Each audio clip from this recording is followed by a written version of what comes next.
BDP eş genel başkanı Selahattin Demirtaş'ı ağırlıyoruz. Demirtaş'ta Uludere katliamı ile ilgili son gelişmelerden başkanlık sistemi tartışmalarına kadar pek çok konuyu konuşacağız. Yalnız programa başlamadan önce yayınla ilgili önemli bir duyurum olacak. Yaklaşık 1 saattir uydu ve D-Smart üzerinden maalesef yayın yapamıyoruz. Bunun nedenini öğrenmek ve çözümlemek için teknik servisimiz çalışıyor. Şu anda yayınımızı sadece internet üzerinden izleyebileceksiniz. Aynı zamanda programımızın tekrarını bu gece saat 01.30'da da izleyebilirsiniz. Dilerseniz ben internet adresimizi tekrar hatırlatayım. www.imc-tv.com'dan bizi izleyebilirsiniz. Efendim hoş geldiniz. Teşekkür ediyorum. İyi akşamlar diliyorum. İsterseniz Uludere ile ilgili son gelişmelerden başlayalım. Çünkü yaklaşık 2 gündür Uludere ile ilgili siyasetin de aslında bir parça ezberini alt üst eden bir gelişme oldu. Ama ben biraz başa dönelim istiyorum. Ne dersiniz bilmiyorum. Tabii. Sizler de. Çünkü siz Uludere katliamından hemen sonra yaptığınız ilk grup toplantısında yanlış hatırlamıyorsam bu hava saldırısının emrinin kimler tarafından verildiğini Başbakan Erdoğan'ın bildiğini söylemiştiniz o günlerde. Şimdi bu Wall Street Journal'da çıkan son açıklamalarla o açıklamanızı hatırladık birden ve bu gelişmeleri nasıl değerlendirdiğinizi merak ediyorum. Oradan başlayalım isterseniz ve o gün hani şöyle de bir soru sormak istemiyorum aslında. Hani o gün böyle bir konuşmayı neden yaptınız şeklinde bir soru değil bu. Fakat bu son gelişmeyle o konuşmayı yan yana getirdiğimizde nasıl bir yorum yapacağınızı merak ediyorum. Evet, aslında Roboski katliamı ile ilgili ilk dakikalarda, ilk saatlerdeki gözlemlerimizden yola çıkarak şöyle bir kaygıya kapılmıştık. Biliyorsunuz Uludere'de yaşanan katliam yaklaşık 12 saat boyunca Türkiye medyasında yer almamıştı. Yani ciddi üstü örtülen, o saate kadar hiçbir şekilde yayın yapılmasına dahi izin verilmeyen, müdahale edilen bir ciddi konseptle karşı karşıya olduğumuzu biz orada fark ettik. Çünkü katliam gerçekleştiği saatlerde aslında ulusal medyanın yerel temsilcileri, yani Şırnak'ta bulunan temsilciler merkezlerine haberi geçmişlerdi. Yani haberin duyulmaması gibi bir şey söz konusu değildi ama medya merkezleri bu haberi servis etmekte tereddütlü davranmışlardı. Bu da merkezi bir müdahalenin olduğunu gösteriyordu. Şimdi hükümet eğer bu kadar ciddi bir müdahale yapabiliyorsa ve yapıyorsa, böylesine bir niyet sahibi ise, o saatten itibaren artık o katliamın üstünün örtülmesi ihtimali yüksektir gibi bir düşünceye zaten biz kanaat getirmiştik. O nedenle Uludere ziyaretimiz sırasında da hem medyanın tutumu hem hükümetin bu yönlü tutumunu eleştirdik, deşifre etmeye çalıştık. Üstünün örtülme gayretlerine dikkat çekmeye çalıştık. Şimdi aradan geçen 5 ay aşkın süre gösterdi ki o günkü o saatlerdeki kaygımız haksız değilmiş.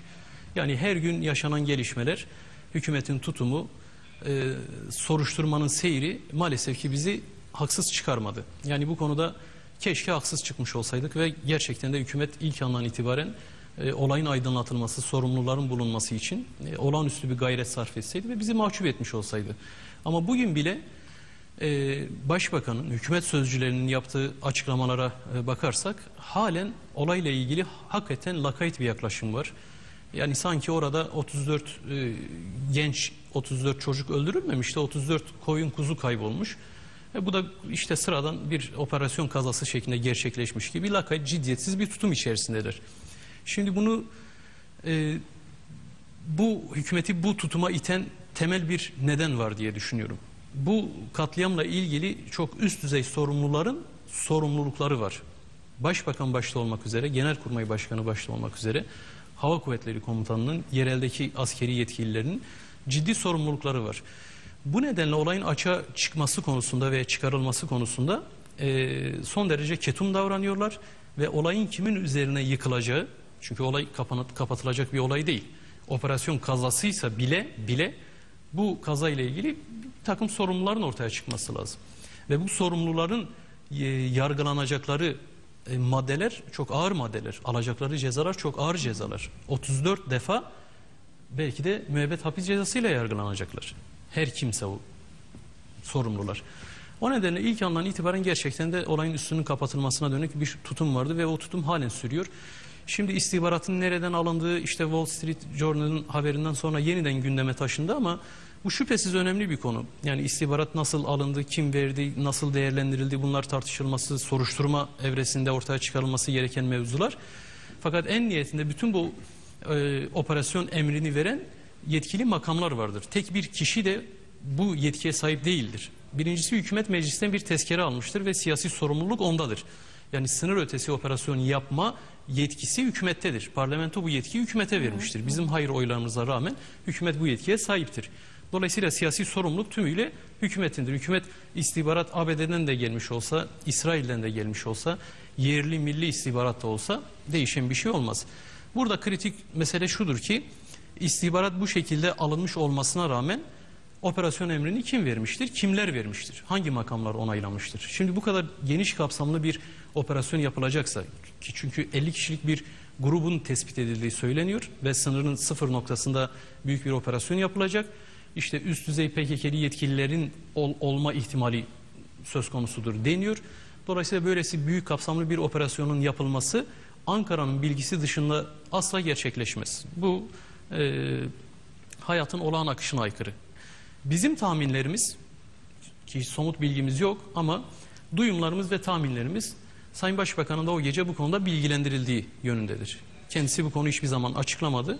Fakat o akşam siyasi yetkililerin de Başbakan dahil olmak üzere bilgilendirildiği, Genelkurmay'ın bilgilendirildiği, şüphesiz ki bu operasyonu yapan F-16 savaş uçaklarıdır ve hava kuvvetlerine bağlıdır. Hava kuvvetleri komutanının bizzati emrinin olduğu, bunlar en azından doğal olarak olması gereken şeyler.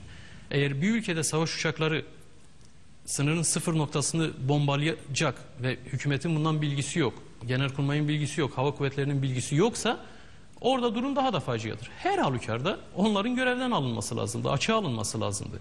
Şu saate kadar, şu dakikaya kadar olayla ilgili gözaltına alınmış, tutuklanmış veya açığa alınmış tek bir resmi yetkili yoktur. Tutuklanmış kişiler vardır, yok mudur? Vardır. Roboskili aileler vardır örneğin. Kaymakama saldırdılar diye çok sayıda Roboskili aile, Uludereli aile tutuklanıp cezaevine konulmuştur. Dosya ile ilgili gizlilik kararı vardır. Çok ilginçtir, bakın üzerinde çok fazla durulmuyor ama bu dosyanın gizli bir şekilde ele alınması ve soruşturmanın bu şekilde yürütülmesi başından itibaren adil soruşturma ilkelerini ihlal etmiştir. Çünkü olayda mağdur olanların dosyaya müdahalesi başından itibaren engellenmiştir. Yani olayda mağdur olanların yakınları ve avukatları dosya ile ilgili, gelişmelerle ilgili bilgi sahibi olmak, dosyaya delil sunmak, bazı konuların özel olarak araştırılmasını, soruşturulmasını isteme hakkına sahipler. Fakat dosya gizli olduğu için mağdurlar bilmiyor. Şimdi burada pardon, şimdi bu gizliliği söylediğiniz çok doğru. Yani bir kere gizlilik kararı, bu zamana kadar bu konunun açıklanmamış olması veya işte Amerika'daki bir gazeteden naklen tekrar tartışmanın gerçekten yani bir açık rejime diyelim uygun olmayan. Evet. Fakat siz diyorsunuz böyle yetkililer, çok doğru. Yani hükümette sonuç olarak, siyasi olarak bütün olup bitenlerden. Fakat burada asıl sizin şeyiniz, biraz önce işaret ettiğiniz gibi, yani bu askeri kesimdeki görevlilerin, yetkililerin mi hükümeti yanlış bilgilendirdi, yoksa çünkü dediniz ya bizim de tahminimiz dediniz, evet, en azından evet, Başbakanın bu konuda şey vardı. Yani ona yani hükümete, siyasi kişilere, Genelkurmay, çünkü sonuç olarak bu Genelkurmay'ın uçurduğu, gözlediği, çektiği görüntüler. Yani hükümete mi yanlış bilgi verildi, hükümet mi yanıltıldı, yoksa ikisi beraber bir işbirliği içinde mi diyorsunuz? Nasıl biraz? Orası çünkü şeyli. Evet, çünkü sonuç olarak yani Başbakan'a gelmişse ki evet bunlar işte bu gruptur yani yanılgı yoktur, bunlar şey değildir, kaçakçı değildir. Böyle bir bilgiden sonra alınması, o da ayrı bir konuşulacak bir konudur tabii de. Ama yani o safhaya kadar, o ilk süreçle ilgili olarak sizin şeyiniz, gerek görüşünüz, gerek suçlamalarınız, gerek şeyiniz nasıl, anlatabildim mi? Tabii Yani, tabii. Şimdi evet. Bir defa şunu teslim etmek lazım. Hiçbir başbakan orada tümüyle sivillerin olduğunun tespit edildiği bir noktada vurun emri vermez diye düşünüyorum. Yani orada çocuklar var, bombalayın, öldürün. Herhalde bunu vicdanı olan hiçbir insan, bırakın başbakan, vermez diye düşünüyorum. Fakat burada ciddi bir yanıltma varsa ki o insanların sivil olduğunu anlamamak imkansız. Çünkü Meclis İnsan Hakları Komisyonu da görüntüleri izliyor. Orada sivil olduğu anlaşılıyor diyor görüntülerden. Şimdi biz Eğer bugünkü olayda, bilgimizden hareket ediyoruz. tabii Evet. olayda eğer bir yanıltma varsa bu yanıltmayı yapanlardan da siyasilerin hesap sorması lazım. Doğru. Yani bu öyle bir ayrım yapıyorsunuz yani. Çünkü beni yanılttınız, dolayısıyla ben seni açığa aldım, işte savcıya teslim ettim, artık senin koruman yok, siyasi koruma sağlamıyorum sana, soruşturma neyse sonucu ortaya çıksın derim bir siyasetçi olarak. çünkü bakın bugün Peki Cumhurbaşkanı'nın Başbakan ne yapmıştır bakın. bugün Başbakan, Cumhurbaşkanı'nın açıklaması var biliyorsunuz. Güvenim. Güvenirim Genelkurmay'a. Şimdi içeriden bir bilgi, bizim bilgimiz deniyor. O zaman tabii ikinci bir soruyu da çağrıştıran bir şey. Bu nasıl bilgi? Öyle değil mi yani? O zaman da bilgiyi elde edemek şeklinde veya yanlış bilgi üretmek ama bunu şeklinde veya yanlış biz iletmek şuradan yola şeklinde çıkarak ancak sorumluluğu. bunun hani sonuçlarını değerlendirebiliriz. Sonrasında gelişen pratikler, söylemler siyasetin duruşunu, siyasetin bu konudaki yaklaşımını ele verir. Başbakan bir defa olaydan hemen sonra Genelkurmay Başkanı'na teşekkür etmiştir. Roboski katliamı olmasına rağmen, katliam gerçekleşmiş olmasına rağmen teşekkür etmiştir. Bu çok vahim bir şeydir. Yani olayda bir hata mı vardır? Olayda bir kasıt mı vardır? Daha bunlar tartışılmadan, daha bunlar işte soruşturmaya bile uğramadan Başbakan ilk ağızdan aceleyle Genelkurmay Başkanı'na teşekkür etmiştir. Şimdi buradan yola çıkarak şunu düşünüyoruz. Demek ki siyaset bu hatayı da yapan, kendisini yanıltan veya yanıltmayan, kasten bunu yapan, işbirliğiyle yapan ne dersek diyelim siyaseten arkasındadır. Yani bir siyasi koruma sağlamıştır. Bu çok vahim bir durumdur. Çünkü Başbakan şöyle bir konuşma yapmamıştır. Yani benim ülkemin Bunu yurttaşları... siyaseten ben konuşuyorum ama ben böyle İtalyan usulü Buyurun, sevdiğim buyurun, için onun için buyurun. böyle yani. Buyurun. Bu siyaseten arkasında olmaktan neyi kastediyor? Yani bu olayın bir siyasi parti nasıl siyaseten arkasında olabilir? Burada ben Yani bana bu şeydir, hatırlat- bu bir bakıma o siyasi partinin intiharı gibi bir şeydir. Anlatabiliyor muyum? Ben onun için yani dedikleriniz çok doğru. Yani bu sonuç olarak hükümetin bir sorumlu teşekkür etmiştir, doğru. Bakın bugün Cumhurbaşkanı diyor ki Genelkurmay'ımıza güvenmemiz lazım. Ama dün Genelkurmay'ımıza güvenmememiz lazım da deniyordu, öyle değil mi? Öyle bir şey. Şimdi dolayısıyla burada yani bunu bir hükümetin, yani siyasi otoritenin diyelim, kamu otoritesinin bu işin farkında ve bu işin içinde gibi bir hava mı var, yoksa yanıltılmış fakat bu yanıltılmasının ve kendisini yanıltanlardan hesap sormuyor. Bu bir sorumluluk gerektirir veya olmazsa sorumsuzluk. Böyle bir tablo mu görüyorsunuz? Yani ben şunu düşünüyorum, hiç de böyle Selahattin Bey. yanıltılmış bir hükümet gibi durmuyor. Selahattin Bey tam da Benim orada. okumam biraz O zaman- öyle. İsterseniz benim de merak Maalesef. ettiğim Kürşat'ın. Hayır, o zaman bir son sorayım ondan sonra. Yanıltılmış Son sorumuz değil, olmayınca daha o yeni zaman başladık. yani Kürşat o Bey. yanlış istihbarat yanlış istihbarat işte özellikle hazırlanmış istihbarat kabul görmüş gibi bir havada doğuyor. Tabii ki Sizin yani- yani iyi böyle o kaçakçılara olsun kaçak böyle bir siyasi parti diyebilir mi? Veya hükümet diyebilir mi? demiş Bırakın bulundu hükümeti işte. Demiş bulundu işte. Yani en iyimser tahminimiz şu olabilir. Kol kırılır, yen içinde kalır politikasını uyguluyor. En iyimser tahminimiz. Çünkü hesabını sormuyor. Açığa alınmış tek bir yetkili yok. Soruşturmanın Ben güçlü bitiriz. yürütülmesi için hiçbir çaba sarf etmiyor. Dolayısıyla yani hükümet yanıltılmışsa, bu konuda mağdur pozisyondaysa, gerçekten bu işte hiçbir payı yoksa, siyasi sorumluluğu hariç kıyameti koparması Belki lazım. de şöyle bir psikoloji içinde, yani ben hükümetim ve güçlü bir hükümetim, beni kimse yanıltamaz. Yani artık şeye de hakimim. Ama tam da, Ve tam da onu vesayet söylüyor durumu zaten da kalktı. Selahattin Beni hiç Bey de. kimse bu zamandan sonra işte Genelkurmay Kürşat Başkanı'nın da izin orada. verirsen Tabii, biliyorum. tam da orada Evet. belki bir şeyde hatırlatmada bulunabilirim. Şimdi Selahattin Bey'in de dediği gibi hiçbir başbakan sivilleri öldürün demez. Yani buna Tabii, inanmak için kendisi de insan söyledi gerçekten yani çılgın olması lazım. Hiçbir hükümet de aslında, sadece hiçbir başbakan, hiçbir iktidar, hiçbir hükümet böyle bir şeyi yine böyle bir emri verir. Neden? Yani sadece terimiyle arkasında, senin dediğin şeyle arkasında durur. Fakat burada şöyle bir şey var, dikkat çekici olan, yadırgatıcı olan. Şimdi en başına gidersek gene olayın, evet zaten o esnada ne olduğu çok da belli değil. İşte yanıltılmış mı, ne olmuş, ne bitmiş filan. Ama ilk reaksiyonu başbakanın zaten işte örtbek basmak. Bunlar genel tutumları hükümetin ve başbakanın. Dolayısıyla doğrudan bir şeyin arkasında durmak derken evet yani evet çok iyi olmuştur diye arkasında durmak değil belki ama genel tutumlar bu tür şeylerin politikaları çok belirleyici oluyor. Genel yaratılan ortam çok belirleyici oluyor. Bu durumda da zaman içerisinde ortaya çıkan sorumluluğunu yüklenmek konusundaki sorun, bizim şu anda gözümüze batan sorun, en başına gittiğimizde aslında daha o esnada gündemde değildi. Yani nereye seyredeceğini bilmiyorduk ama o esnada çok en başında çok yadırgatıcı bir şey oldu. Selahattin Demirtaş'ın hatırlattığı gibi bir kere bir tebrik etme, sahiplenme. İkincisi bir kazaysa bile hafifsenme.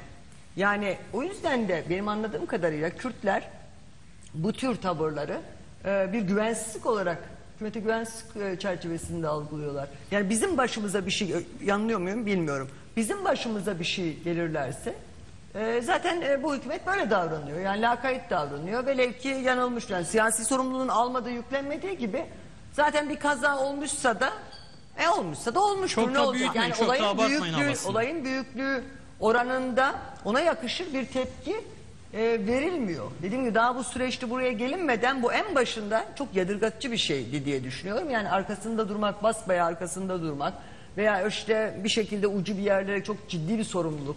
Ucunun nereye gideceği belli değil. O yüzden temkinli ve de işte dediğin gibi kol kırılır gel içinde tavrının ötesinde zaten genel Kürt siyasetlerine bakışlarında veya Kürtlere bakışlarında bu iktidarı yadırgatıcı bir taraf bu olayda da en başında kendini gösterdi gibi geliyor bana. Ama ayrıca bir şey daha söylüyor sanki Selahattin Bey. Yani yanıltılmış olsaydı bile Tabii yani bu pratikte sizin de tabii söylediğiniz o da gibi yani o da fark ettirilebilirdi. Sizin sorunuz Nasıl, pardon? bunu pratik bunun bir üzerine şekilde- gidilebilirdi. Tabii onda bunun herhalde üzerine sen gidilebilirdi. Kendini Bunun yanıltanlardan hızlı bir şekilde hesap Tabii sorabilir. onda hemfikiriz canım zaten ben de. Hem onda hem fikirsiniz ama ben sanki Kürşat Bey'in sorusunu şöyle anladım. Yani bir siyasi parti dediniz nasıl böyle bir şeye onay verebilir? Tabii. Bu kendisi için bir siyasi intihardır. Tabii. Ama zaten anladığım kadarıyla isterseniz bu bölüme siz Şimdi, yeniden cevap bakın. verin. Siz doğrudan böyle bir bilgilendirme Şimdi, üzerine mi yapıldı Bu diyorsunuz? sadece AKP siyasetiyle ilgili bir mesele değil. Kürşat Bey bakın Türkiye Cumhuriyeti Devleti'nin Kürtlere karşı Cumhuriyet tarihi boyunca şöyle bir yaklaşımı olmuştur. Yani Kürtler herhangi bir bastırma harekatında zarar görse bile önemli olan orada devletin bekasıdır. Devletin bekasını korumak hep öncelikli olmuştur. Bütün iktidar partilerinin önceliği budur. Kürtlere karşı böyle davranmışlardır. Nuray Hanım'ın işaret ettiği gibi yani Kürtlerin başına devlet merkezli, devlet odaklı bir zarar geldiğinde, bir işte saldırı olduğunda, katliam olduğunda her zaman bunun üstü şu ve bu şekilde örtülmeye çalışılmıştır. Bana hatırlatıyorsunuz anlamadım. Hayır, Yani bunu AKP bir siyasi Yıllardır parti, bunu tabii, yazan birisi. Tabii. bir siyasi parti niye bunu yapar diyorsunuz ya? Bu başka bir olay.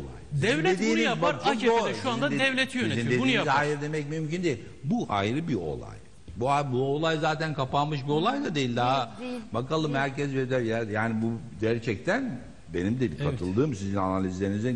Fakat yani siz konuşurken doğru söylüyorsunuz. Hatta temkinli davranıyorsunuz yani bilgimiz. Fakat sonra bir yerden sonra sizin açıklamanız öyle bir yere gidiyor ki sanki bunlar böyle istihbarat yanlış ama hükümet olsun yanlış hadi bakalım bombalayalım ne olacak zaten bunlar Kürt falan filan gibi. Yani öyle bir Onu ben söyledim, söylemiyor. onu- Hayır sen de söylemedin öyle bir şey canım. Yani, Hayır, siz bunlar de söylemiyorsunuz da meselesi- yani bu siyasetçi konuşmasından böyle bir şeye doğru izlenim ediniyor insanlar. Yani mevcut pratikler şu son 5 aylık Başka tarafta gelişmeler, bunu nasıl anlatıyorsunuz? Onu da 5 bilmiyorum. aylık gelişmeler bunu gösteriyor. Şimdi ülkenin bir genelkurmay başkanı içeride tutuklu, öbürüne güvenin diyor Sayın Cumhurbaşkanı. Ben de söyledim bunları Kusura size bakmayın yani. Dedim ama yani, Cumhurbaşkanı Generallerin diyor çoğu tutuklu güvenin. içeride, ordunun çoğu Oysa- içeride tutuklu. Biz niye mevcuduna Tabii ki güvenelim? öyle yani. Ben de söyledim. Bu benim sözümdü. Dikkat ederseniz. Cumhurbaşkanı güvenin diyor.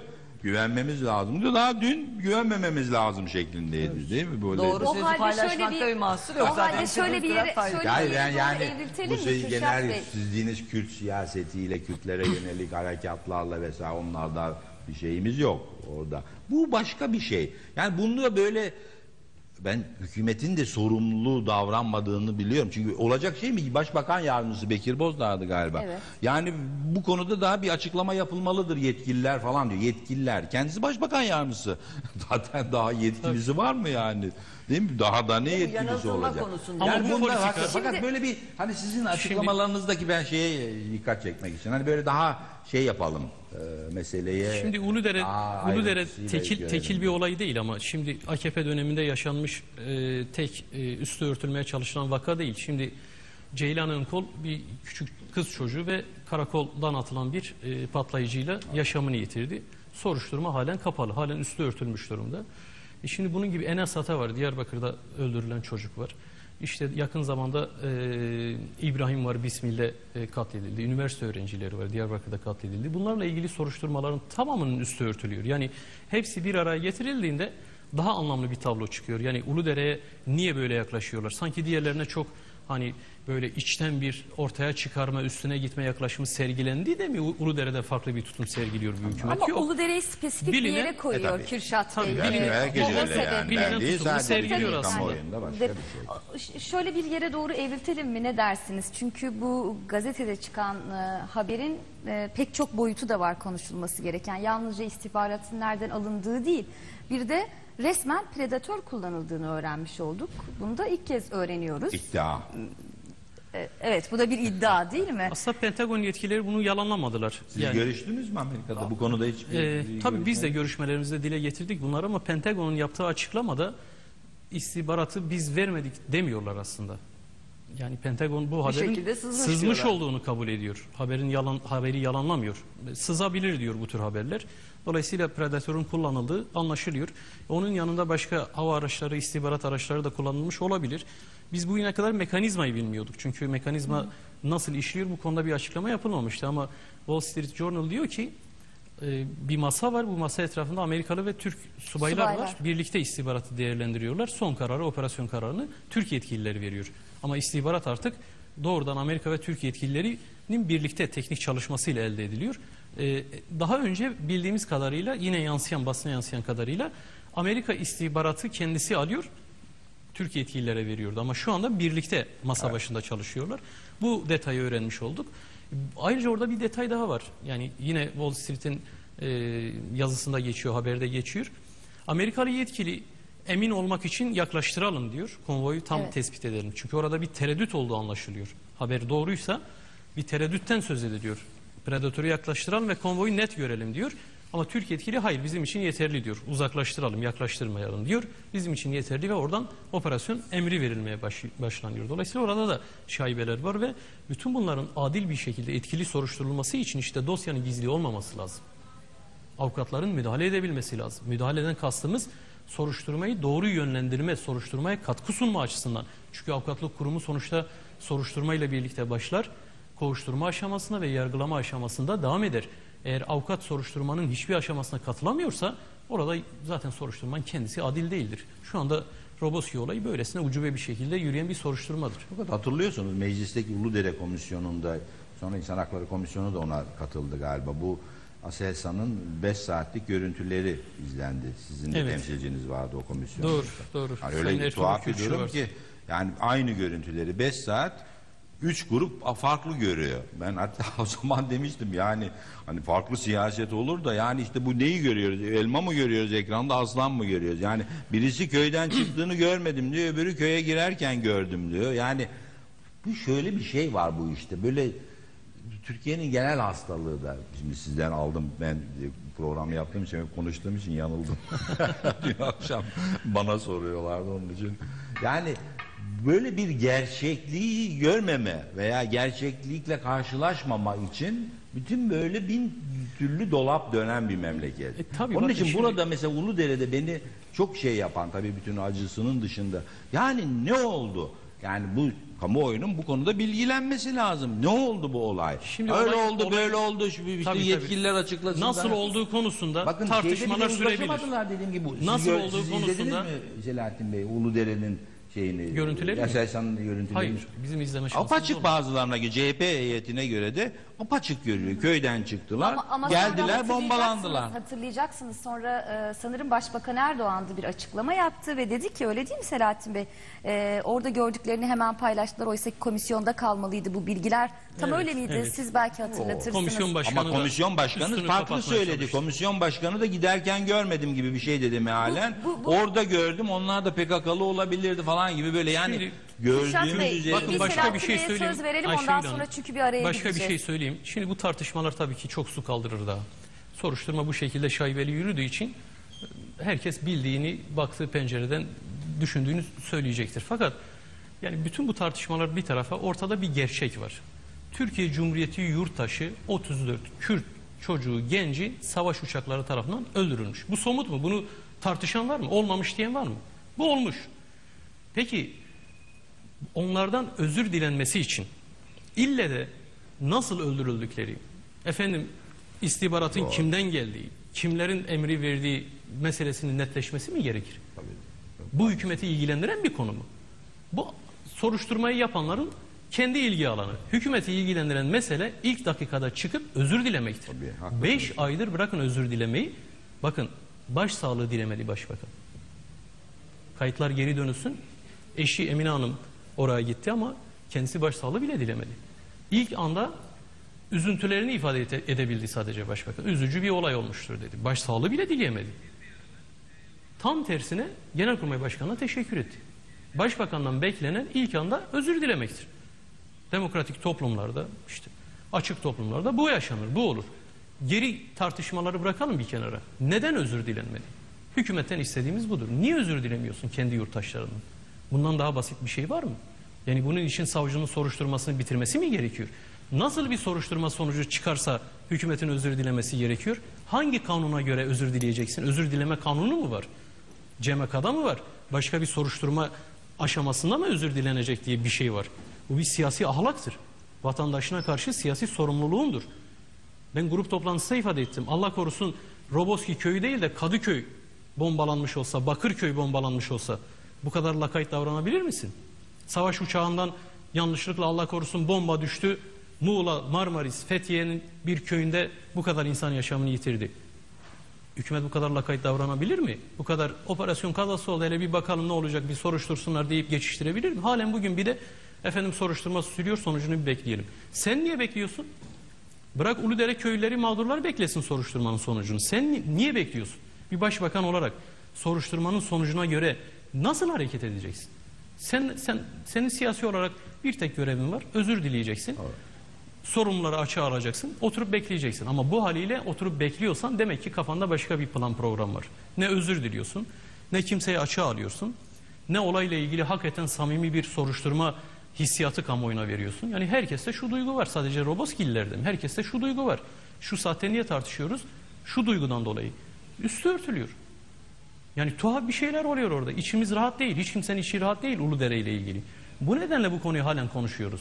Eğer hükümet gerçekten ilk andan itibaren özür dilemiş olsa, gereğini yerine getirmiş olsa, bizler de nasıl yardımcı olabiliriz soruşturmanın daha iyi yürümesi için? O konuda belki tartışabilirdik en fazla. Ama halen görüyorsunuz ki maalesef hükümetin nasıl üstünü örttüğünü, bizlerin de nasıl üstü örtülmesin diye çaba sarf ettiğimizi tartışıp duruyoruz. Başka bir plan program var dediniz değil mi? Demek ki başka bir plan program var dediniz. Tabii ki hükümetin kafasında başka bir plan program var. Hükümet çünkü şöyle yaklaşıyor meseleye. Ben terörle mücadele ediyorum. Kürtlerin de siyasi talepleri var. Benim terörle mücadelem aynı zamanda bu siyasi talepleri örtmek üzere bir plan projedir. Şimdi ben böylesi bir katliamı özür dileyip işte efendim Kürtler mağdur olmuştur dersem, işte buradan Kürtler nezdinde sadece BDP oy verenler değil, bütün Kürtler nezdinde, hatta Türkiye kamuoyunun önemli bir kısmında prestijimi kaybedebilir miyim? Acaba itibar yitirebilir miyim? Terörle mücadele zafiyete uğrayabilir mi? Ordunun morali bozulabilir mi? Ordu hükümet ilişkileri, güvenlik hükümet ilişkileri acaba sıkıntıya girer mi? Çünkü bu gibi durumlarda biliyorsunuz polis aşırı şiddet kullanıyor. Göz göre göre insanlara aşırı şiddet kullanılmış. Kameralar çekiyor, televizyondan izliyoruz. İçişleri Bakanı çıkıp o polisine karşı bir soruşturma açmıyor. Niye açmıyor? Çünkü o polis lazım ona. Yarın yine coplatacak, öbür gün yine gazlatacak vatandaşı. Dolayısıyla arada bir güven bunalımı çıkmasın istiyor. Hükümet de orduya ve genel olarak güvenlik personeline böylesi bir yaklaşım içerisinde, yani genel böyle bir projelerin olduğunu düşünüyorum ben. Peki Nuray Hanım, izin verirseniz bir kısa araya gitmek durumundayım. Ben zaten sürekli izliyorum. Evet. Zevkle Aradan izliyorum. sonraki ilk soruyu siz soruyorsunuz. Kısa bir aradan sonra yayınımıza kaldığımız yerden devam edeceğiz.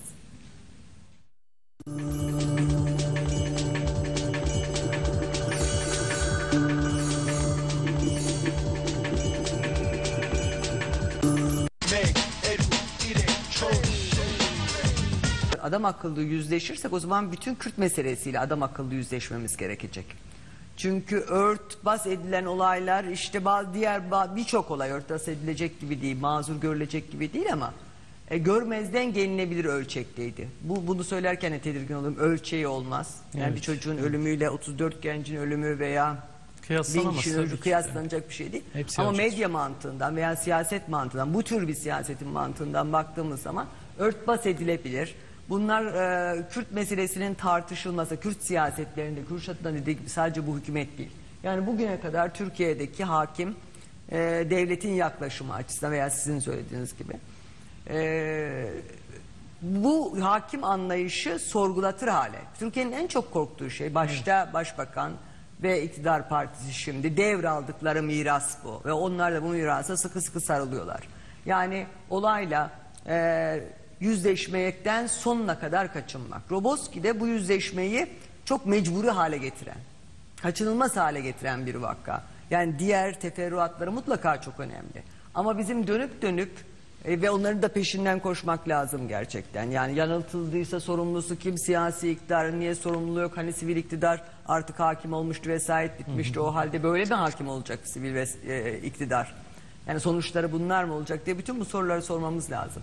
Ama bence buradaki asıl kaygı başta hükümet olmak üzere bütün Türkiye'nin kaygısı bu bir başlangıç olur. Aslında bu bir başlangıç olmalı ve çok hayırlı bir başlangıç olmalı diye düşünüyoruz bazılarımız. Ama maalesef iktidar tam da tersini düşünüyor. Aman sakın bu bir başlangıç olmasın. Tabii Bilmem geçmişi, katılır yakın mısınız? tarihi geçmişi sorgulamaya dönüşmesin. Yani Çorum'u da, Sivas'ı da, Maraş'ı da, işte Taksim'i de, Veya Dersim'i genel de. olarak Kürt siyasetlerine nasıl bakıyoruz? Yani işte orada acaba PKK'li var mıydı, yok muydu? Ya yoğunlaştırılan şeye biraz daha böyle geriden baktığınızda demek ki PKK'li kuşkusu, ki şimdiye kadar da hep öyle olmuş. PKK'li kuşkusu olunca bas bombayı anlayışı mazur görülecek. Tabii işin, Hakim olan bir de hava oyun oydu. var. Ki öyle bile olsa Ve yani hukuka aykırı, kanuna aykırı bununla oluyor. yüzleşmekten kaçınmak bence asıl büyük bir kaygı. Doğru. Yani bir kere bundan Katılıyorum. yüzleşmekten kaçınırsanız ondan sonra daha böyle çorap söküğü gibi gerisi gelecek. Doğru. Kürt politikalarına nereden baktığınız. Bu olay o yüzden Kürt politikalarında iktidarın, yani dediğim gibi sadece kendisinin değil devraldığı mirasın ve iktidarın sahiplendiği bakış açısının sorgulanması. Onu Katılıyorum, sarsan bir katılıyorum. olaydı bence. Çok Böyle ciddi bir gelmiş ölçüde. böyle gider anlayışı değişsin istemiyoruz. Peki o halde ne oldu da bir anda yani Pentagon'dan sızdırıldığını yalanlamadı dediniz siz az önce. Doğru. Ya burada Amerika-Türkiye ilişkileri açısından da değerlendirmek gerekiyor bu konuyu. Ben o konuyla ilgili de Selahattin Bey'in görüşünü merak ediyorum. Az önce Kürşat Bey de sordu. ABD temaslarınızda mutlaka bu konuda bir takım görüşmelerde konuştuğunuz en önemli gündemlerden biri olmuştur. Yani herhalde bu Türkiye-Amerika ilişkilerini de etkileyecek Yani bir sonuca bizim doğru görüşmelerimizde tabii ki ifade ettik. Yani hem kamuya açık konuşmalarımızda hem yaptığımız resmi temaslarda bu meseleyi biz konuştuk. Uludere katliamı özellikle Türkiye'de meselelere nasıl bakıldığı, nasıl yaklaşıldığı konusunda önemli bir örnektir. Fakat bizim bu temasımız, bizim bu söylemlerimiz üzerine mi bu gelişti? Bu çok iddialı bir yaklaşım olur. En niyetinde bu Pentagon'dan sızan bilgi, ki inkar etmiyorlar sızdığını, bilgiyi de inkar etmiyorlar. Sıradan bir sızma değildir. Mutlaka ki bir politika çerçevesinde bu yapılmıştır. Yani orada bir yanlışlık sonucu olduğunu ben düşünmüyorum. Ama şu tartışma var Amerika Birleşik Devletleri'nde, yine Wall Street Journal'ın haberlerinde de geçti, daha sonraki tartışmalarda da yaşandı. Bazı senatörler şu yaklaşımı ortaya koyuyorlar. Yani biz müttefiklerimizle istihbarat paylaşıyoruz ama bu istihbaratın hangi operasyonlarda, hangi amaçla kullanıldığını denetlemiyoruz. Dolayısıyla bu da Amerika Birleşik Devletleri'nin başına iş açabiliyor gibi bir yaklaşım, bir tartışma var. O nedenle bu istihbarat paylaşımını gözden geçirmemiz lazım şeklinde. Amerika'da hani çok da böyle ayyuka çıkmış bir tartışma olmamakla birlikte bir değerlendirme var. Yani bize göre de bu mesele son derece kritik bir konu. Yani uluslararası güçler Türkiye'de istihbarat paylaşımı yapıyorlar. Sadece askeri alanda değil, sivil alanda da istihbarat paylaşımı yapıyorlar. Biz bunun muhalefet partisi olarak şurasına ve burasına değiliz. İstihbarat örgütleri nasıl çalışıyor, ordular nasıl işbirliği yapıyor bunları bilemeyiz. Ama Türkiye'deki Kürt sorunu özelinde eğer bu paylaşımlar çözümsüzlüğü tetikliyorsa bu paylaşımı yapanların da payı vardır. Bizim söylediğimiz buydu. Amerika Birleşik Devletleri ziyaretimizde de ifade ettik. Yani ortaya bir çözümsüzlük çıkıyor. Şimdi KCK operasyonlarında da muhtemelen istihbarat paylaşımı yapılıyor. Şimdi askeri operasyonlarda da istihbarat paylaşımı yapılıyor ve bütün bunlar sürecin pozitif ilerlemesi yönünde engel teşkil eden meseleler. O nedenle bu istihbaratı paylaşanlar gerçekten de bu çözümsüzlüğe katkı sunmuş oluyorlar. Bu eleştirimizi, bu yaklaşımımızı biz burada olduğu gibi bütün diplomatik ilişkilerimizde de ifade ediyoruz. Amerika'nın her halükarda payının olduğu anlaşılmış oldu. Belki de Amerika Birleşik Devletleri kendi sorumluluk kısmını sınırlamak istedi. Yani bu Uludere ile ilgili yarın bir gün başka şeyler ortaya çıkarsa benim payım, benim sorumluluğum budur deyip işin içinden kendini çıkarmaya çalışıyor. Yani ben sadece istihbaratı paylaştım, hatta kaygılarımı belirttim falan diyor. Onun dışında benim sorumluluğum yok. Operasyon emrini biz vermeyiz. Operasyon emri kararı ilgili ülkeye aittir diyerek kendi sorumluluk alanlarını sınırlamış oluyorlar. Ama her halükarda sorumluluklarını ifade etmiş oluyor. Şimdi buna karşı ilginçtir bakın. Başbakanın ve Türk Genelkurmayı'nın yaklaşımı da ilginçtir. Övünerek ve böbürlenerek hayır istihbarat bizimdir diyorlar. Yani biz bulduk, biz vurduk diyorlar. Maşallah. Yani çok iyi yapmışsınız. İnsan içine onu demek geliyor. Yani sanki çok büyük bir başarı var ortada. Başarılı bir operasyon var. Bunu da başka bir ülkeyle paylaşmak istemiyorlar bu başarıyı. Hayır diyorlar. Bu başbakan diyor ki bu Amerikan hükümetini yıpratmak için yapılmış bir şey.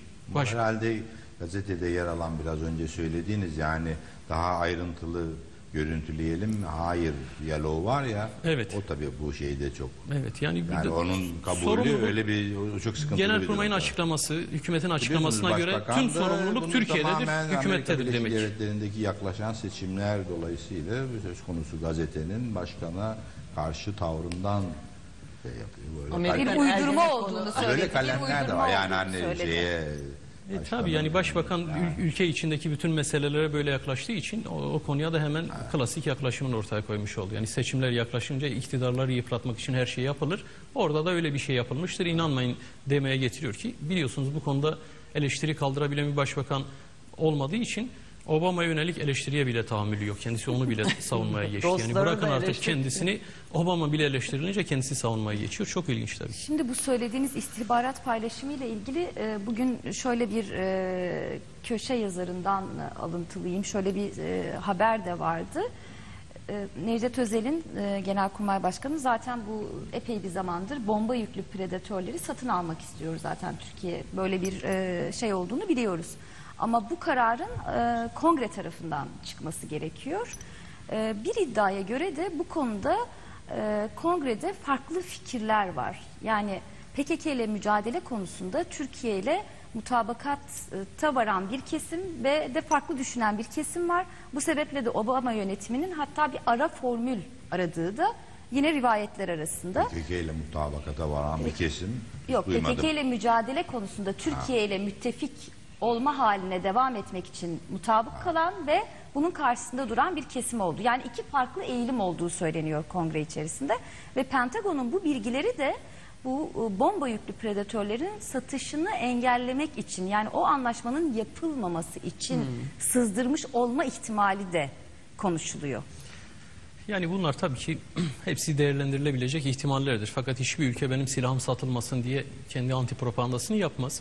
Fakat işin yani bu yönleri tabii ki Amerika bu işten zarar mı görür, kar mı eder, Obama'yı etkiler, etkilemez. Bütün bu meselelerle birlikte bizim şunu tartışmamız lazım. Şimdi Kürt sorununun çözümü gelip predatöre mi dayandı? Silahlı silahsız predatör meselesi midir Kürt sorunu? Asıl Türkiye'nin tartışması gereken budur.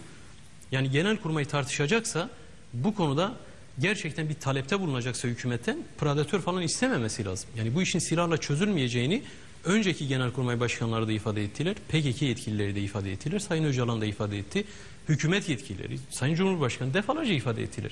Dolayısıyla artık yani yeni silahlar almak Kürt sorununda yeni acılar demektir. Başka bir anlama gelmeyecektir. Yani daha fazla PKK'li öldürünce sonuç mu alınmış olacak? Kürt sorununa mesafe mi kat edilmiş olacak? O nedenle Türkiye'nin bu silah meselesinde silah alımı, daha etkili askeri operasyonlar yapma meselesini tartışmak yerine hani hükümeti şu pozisyona itmek lazım. Yani silahsız çözümü tartışalım. Hem PKK hem hükümeti bu noktada zorlamak lazım. Silahsız çözüm meselesi asıl gündemimiz olmalı. Yoksa Predatör de alınabilir, daha etkili silahlar da alınabilir. Fakat yani sorun PKK sorunu olmadığı için PKK'yı velev ki ortadan kaldırsanız bile Kürt halkı var, Kürt halkının hakları var. Özgürlük, demokrasi, eşitlik meseleleri var. Konuşulması gereken meseleler bunlardır. Biz bir türlü bu zemine, bu gündeme yeniden gelemiyoruz. Yeniden diyorum çünkü gelmiştik. Yani bir müddet biliyorsunuz Oslo'da, İmralı'da görüşmeler yapıldı, müzakereler yapıldı. Hani kamuoyu bu konuda umutlandı. Bizler de BDP olarak destek sunduk o süreçlerde. Ve hükümet en azından kamuoyundan bu konuda destek aldı. Destek aldığı hem referandumda hem seçim sonuçlarında ortaya çıktı. Bütün bunlara rağmen yeniden o sürece dönülmeli midir? Evet, tartışılması gereken odur. O sürece yeniden dönülmelidir. Yani Predatör'ü, her onu tartışmayı, tankı, topu bir kenara bırakmalıyız ve gerçekten de tarafların, çatışan tarafların artık silahları susturup yeniden siyasi çözüm arayışlarına evrilmesi gereken en ciddi dönemdeyiz. Çünkü yeni anayasayı tartışıyoruz aynı zamanda. Bu konuları konuşmamız gereken dönem bu dönemdir.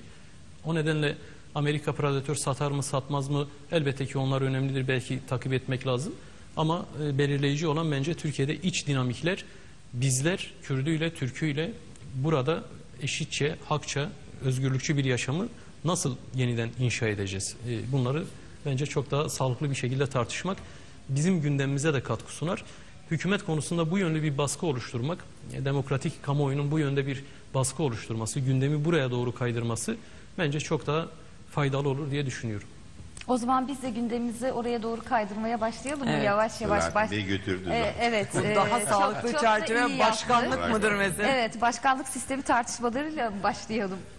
Evet. Ya bu konuyla ilgili merak edileni sorabilir miyim? Sanırım Kürşat Tabii. Bey siz de dün yayında